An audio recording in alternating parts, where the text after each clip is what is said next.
pass me not, O gentle Savior.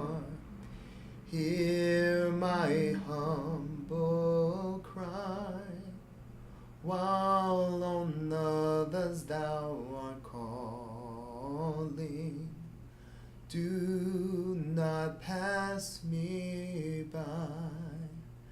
I'm singing Savior, Savior, hear my humble cry, while on others thou art calling. Do not pass me by. The song is a song that I sang frequently as a child. So I grew up in rural Georgia, and I went, for some strange reason, I don't know why we did it this way, but my mom would always have me go to Sunday school at the church she grew up in. Well, not actually the church she grew up in, the one that my grandmother attended. And my grandmother was the superintendent of the Sunday school, and sort of really ran it, and she was this force. She was a force. And a song that we often sang was "Pass Me Not, O Gentle Savior." And I remember singing that song. Maybe not every Sunday of Sunday school, but it was very common to sing that song. And she would get up and sing this song. And so I remember her. And I can honestly say my grandmother was the one who taught me about the Christian faith. Of course, my parents did too, but I remember her particularly. I mean, everything that, I shouldn't say everything, my foundation of my faith tradition is really from my grandmother, my maternal grandmother. And I'm deeply appreciative of her.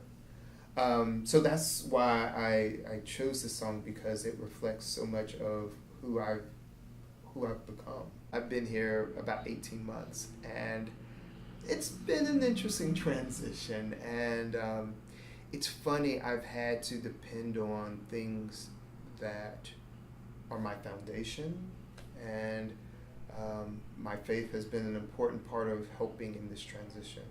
It's strange to be in a place where everything is so new, and it's funny how music, songs can take us to a place that we know who we are, regardless of what everything else may be saying or not saying, and I'm grateful for that foundation. So, being African American, presumably my family was brought into this country as enslaved people, but we don't know the story fully. There is a rumor on my maternal side of the family that there was family that came up from the Caribbean and purchased land in the early 1850s, which would have made no sense because slavery would have been still the rule of the land.